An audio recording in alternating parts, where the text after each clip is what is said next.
The morning of June 25th, 2024, marked exactly 15 years since the world lost a king of pop.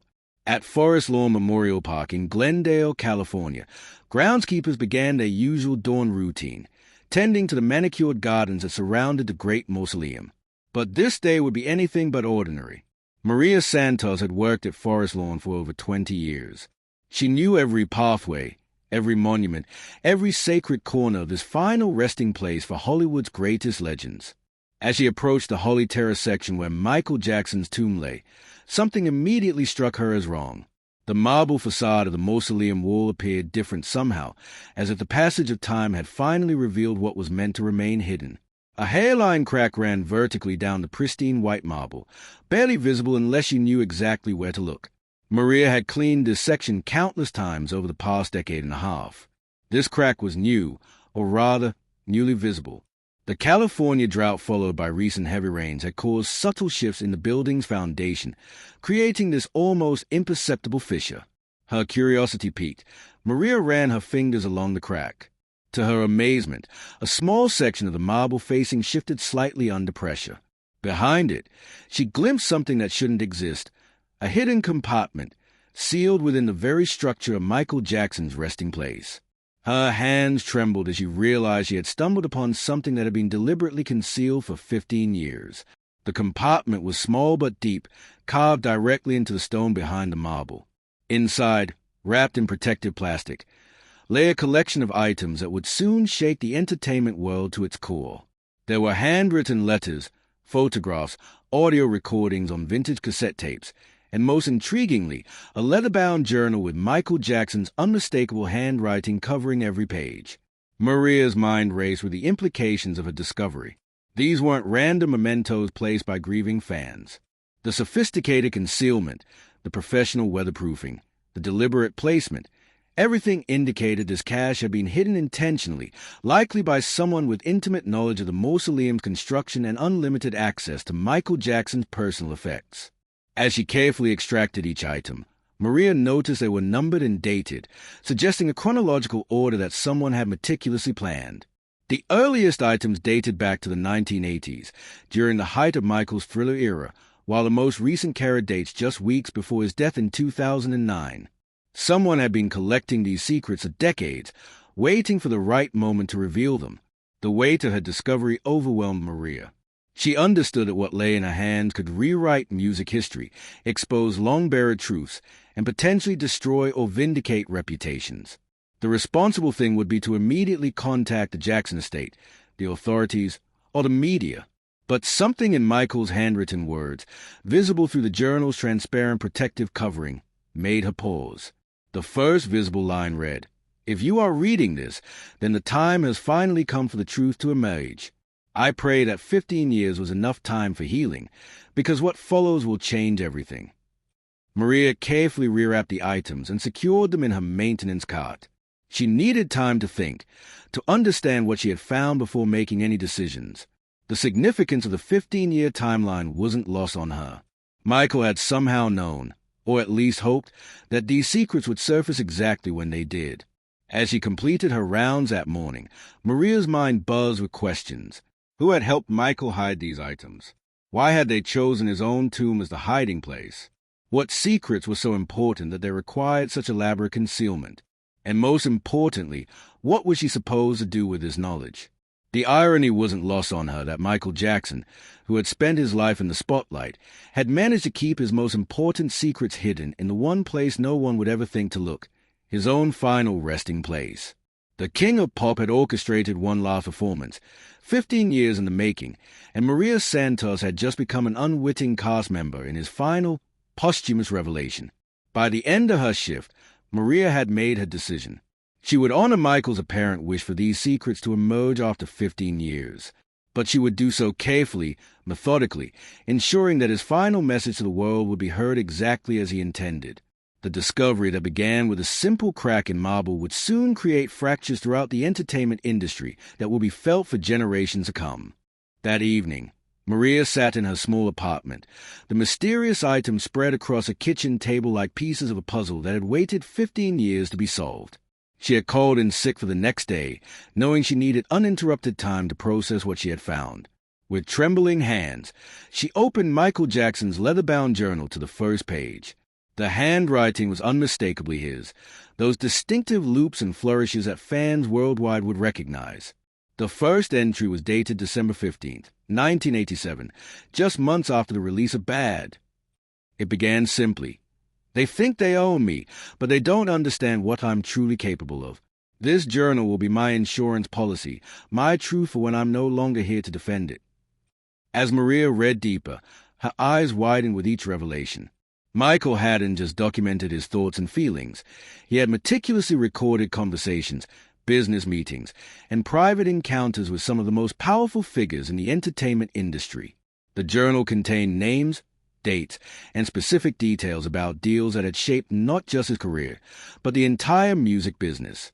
One entry from 1988 detailed a meeting with record executives where Michael had been pressured to change his image and sound to maintain commercial appeal. But more shocking was his account of how he had secretly recorded this meeting, along with dozens of others. The cassette tapes Maria had found weren't just random recordings. They were Michael's audio evidence of everything he had written in his journal. With shaking fingers, Maria inserted the first tape into an old cassette player she had found in her closet. Michael's voice filled the room, young and determined. "I'm making these recordings not out of paranoia, but out of necessity. The music industry is built on lies and manipulation. Someone needs to preserve the truth." The conversations that followed were explosive. Record label executives discussing how to manipulate chart positions, radio programmers admitting to payola schemes, and most damaging of all, detailed discussions about how certain artists' careers were deliberately sabotaged to benefit others. Michael hadn't just been a witness to these practices. He had been their target and, occasionally, their unwilling beneficiary. But the revelations went deeper than industry corruption. Michael had documented his growing awareness of a complex network of power brokers who controlled not just music, but entertainment as a whole. He wrote about meetings in private clubs, coded conversations, and a system of favors and obligations that trapped even the most successful artists. His fame and success, he realized, came with strings attached that he had never agreed to pull. One journal entry from 1991 was particularly chilling. "They made it clear that my continued success depends on my silence. But I refuse to be complicit in their system any longer. I'm going to start pushing back, and I need to document everything in case something happens to me." Maria paused her reading, the implications hitting her full force. Michael Jackson hadn't been paranoid. He had been preparing. Every seemingly eccentric behavior, every mysterious statement, every unusual decision in his later career suddenly took on new meaning when viewed through the lens of someone who knew he was being watched and controlled. The photographs Maria had found corroborated many of the journal entries. They showed Michael at private gatherings, industry events, and meetings that had never been reported in the media. Some photos captured moments of obvious tension, faces of people who clearly didn't know they were being photographed. Michael had been building a case, piece by piece, for 15 years. One photograph particularly struck Maria. It showed Michael in what appeared to be a heated discussion with a group of suited men in an elegant office. The date on the back read March 2009, just 3 months before his death. His body language suggested defiance, even as he was clearly outnumbered. This wasn't the fragile, troubled Michael that the media had portrayed in his final years. This was a man fighting for something important. The final items in the hidden cache were the most shocking of all.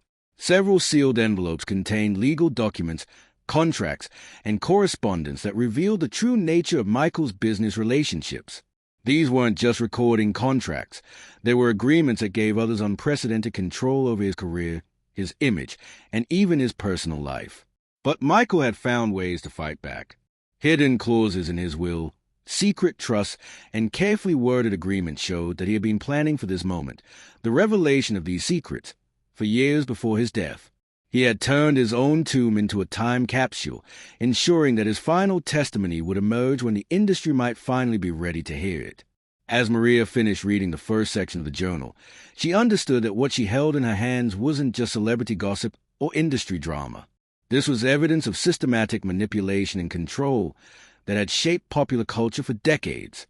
Michael Jackson hadn't just been the king of pop, he had been a prisoner of the very system that had made him famous. The question now was whether the world was ready for these truths, and whether Maria had the courage to ensure they saw the light of day.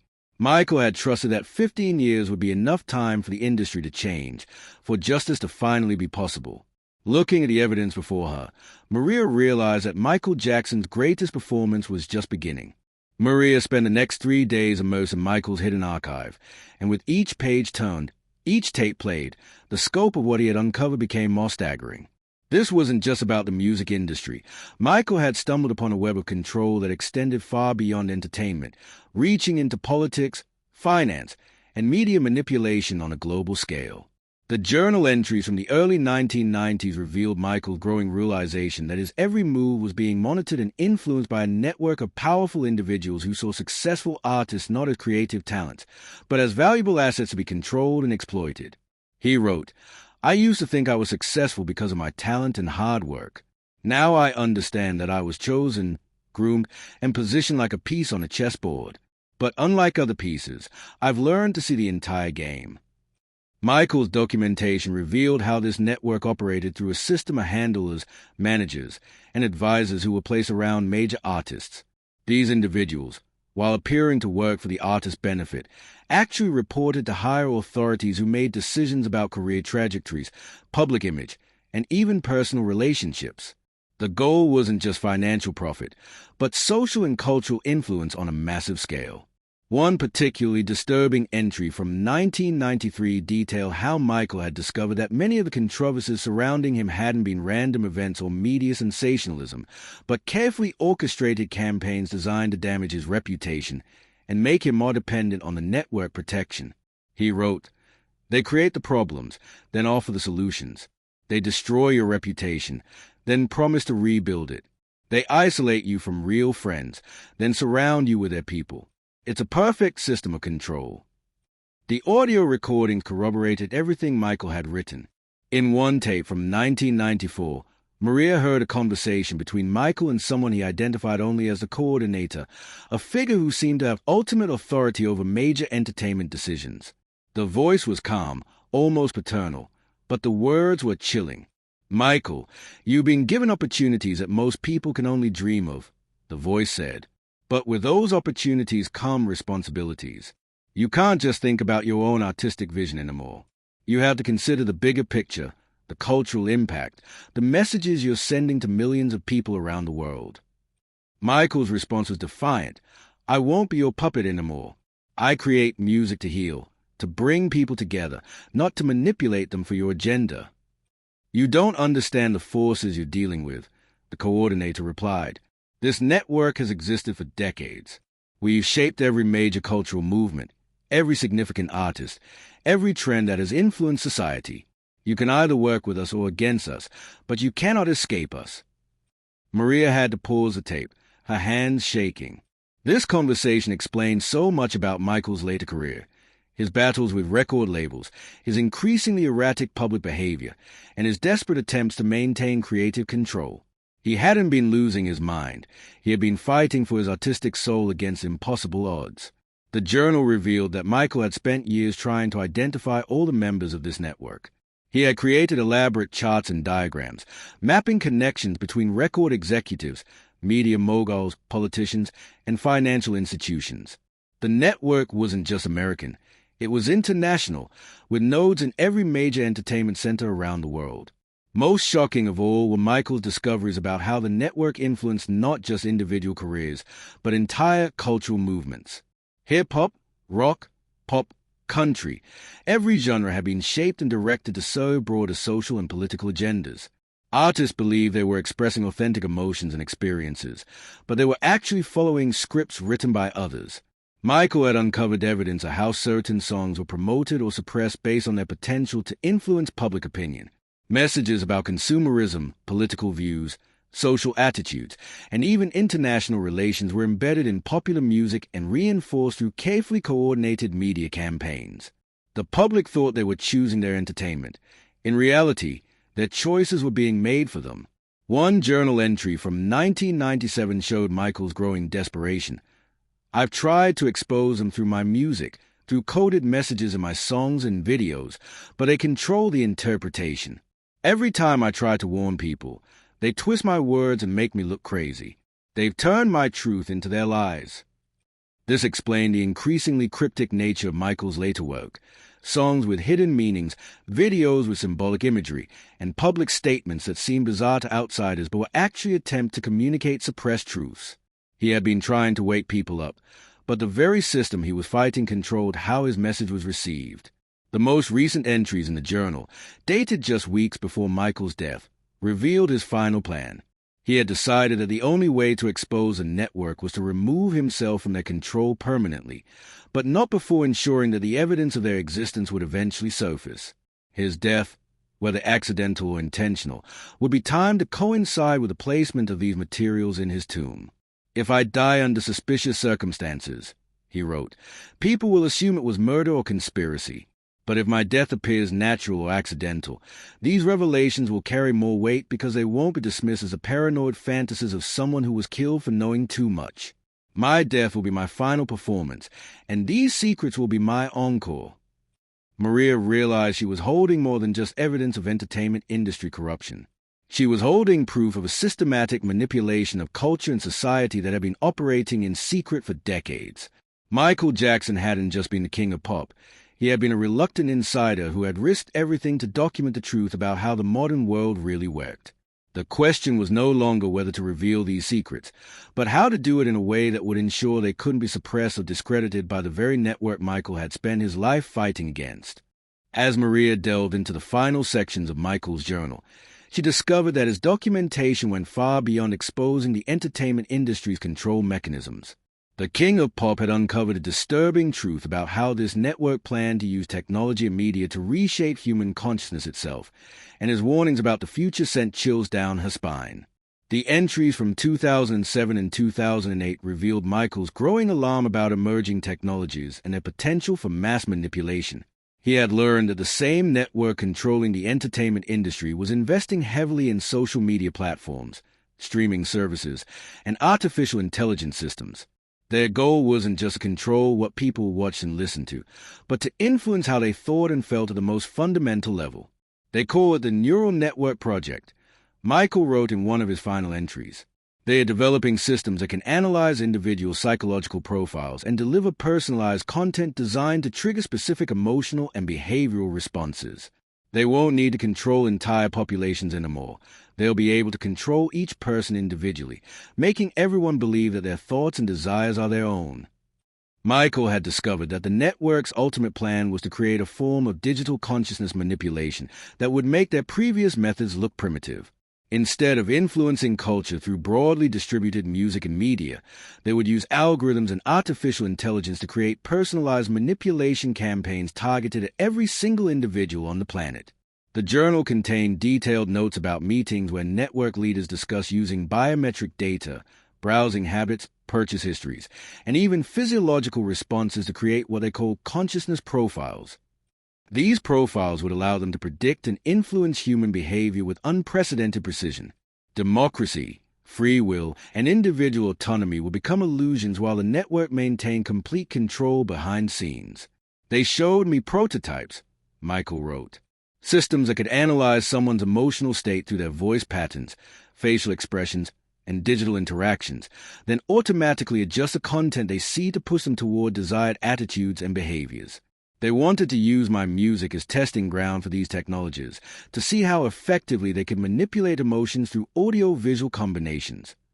Maria found herself holding her breath as she read about Michael's refusal to participate in these experiments. He had realized that his global influence and emotional connection with millions of fans made him the perfect test subject for consciousness manipulation technologies, but his refusal to cooperate had marked him as a threat to the entire project. The audio recordings from this period captured conversations that sounded like science fiction but were frighteningly real. In one tape from early 2009, Michael confronted a group of network leaders about their plans. "You're talking about destroying human free will." His voice rang out clearly. "You want to turn people into programmable machines who think they are making their own choices. I won't be part of that." "You already are part of it, Michael," came the cold response. "Every song you've ever recorded, every performance you've given, every image of you that's been distributed. It's all been part of our research into consciousness manipulation. You've been our most valuable test subject for decades." "Then I'm shutting it down," Michael replied. "I'll expose everything. Tell the world what you're planning." "No, you won't," the voice said with chilling certainty. "Because if you try to expose us, we'll destroy you so completely that no one will believe anything you say. We control the narrative. Remember? We can make you look like a paranoid, delusional has-been whose mental breakdown led him to create elaborate conspiracy theories." Maria realized this conversation explained the intense media scrutiny and character assassination that had surrounded Michael in his final years. The network hadn't just been trying to silence him. They had been systematically destroying his credibility so that any revelations he might make would be dismissed as the ravings of an unstable mind. But Michael had been one step ahead. His journal revealed that he had spent his final months not just documenting the network's plans, but developing a strategy to expose them in a way that couldn't be suppressed or discredited.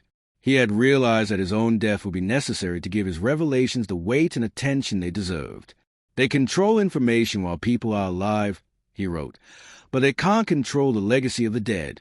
Death gives testimony a sacred quality that's harder to attack or dismiss. If these revelations come from beyond the grave, people will listen in ways they never would if I tried to expose this while alive."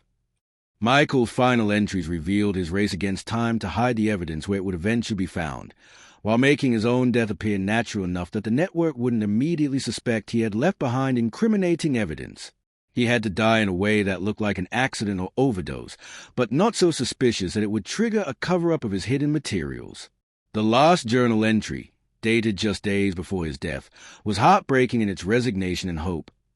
"I pray that 15 years will be enough time for the world to change, for technology to advance in ways that make the network's plans impossible, or for people to become aware enough to resist their manipulation. I'm leaving this evidence as a warning and a weapon.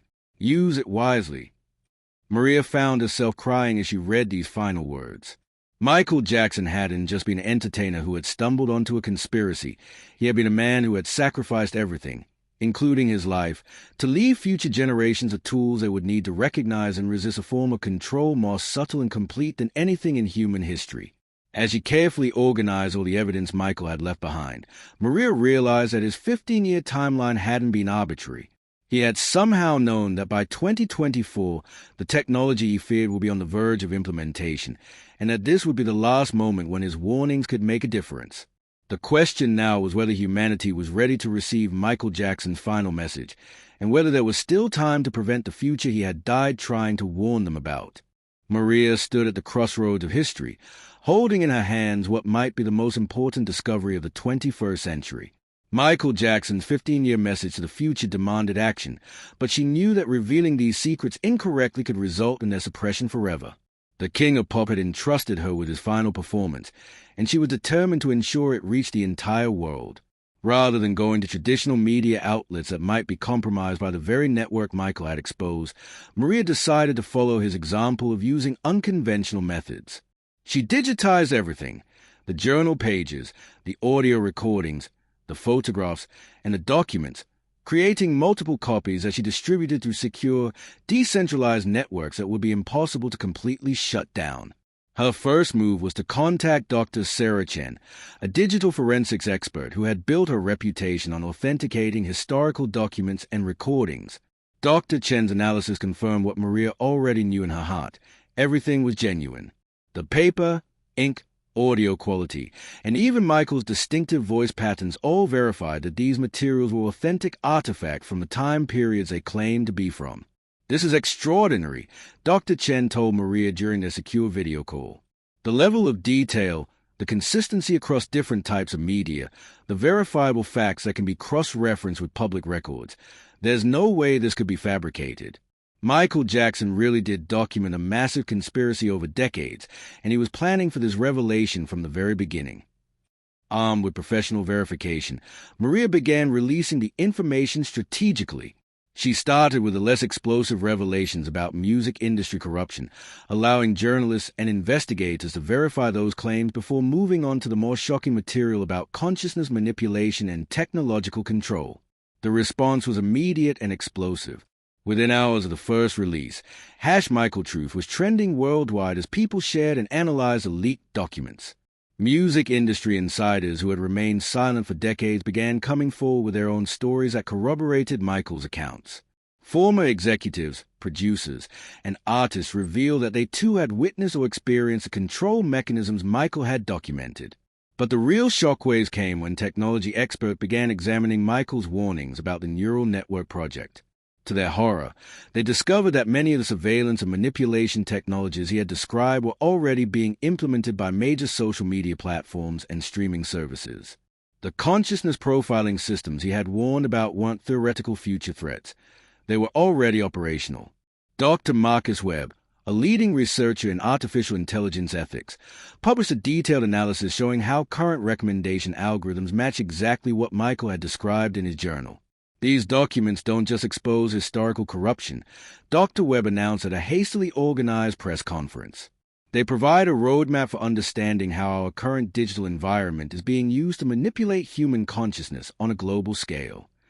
The network that Michael had spent years fighting against tried desperately to contain the revelations. Major media outlets suddenly developed technical difficulties when trying to report on the story. Social media platforms implemented mysterious algorithm changes that suppress related content. Several journalists who had been investigating connections Michael had documented found themselves facing sudden career difficulties. But Michael had anticipated this response. His strategic placement of the evidence, combined with Maria's careful distribution through multiple channels, made complete suppression impossible.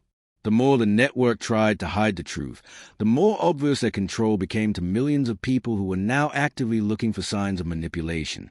The breakthrough came when a group of former network insiders, inspired by Michael's courage, decided to come forward with their own testimony. These whistleblowers confirmed not only the accuracy of Michael's documentation, but revealed that the conspiracy had grown far beyond what even he had known. The consciousness manipulation projects he had warned about were just one part of a broader agenda that included economic manipulation, political control, and social engineering on a global scale. Governments around the world launched investigations into the connections Michael had exposed. Technology companies faced intense scrutiny over their data collection and algorithm practices. The entertainment industry was forced to confront decades of systemic manipulation and abuse. Most importantly, millions of people began questioning the authenticity of their own thoughts and desires in ways that made the old forms of control impossible to maintain. Maria watched these developments unfold with a mixture of satisfaction and concern. Michael's plan was working, but the network's response was becoming increasingly desperate. She received threats, her apartment was burglarized, and she found herself under constant surveillance.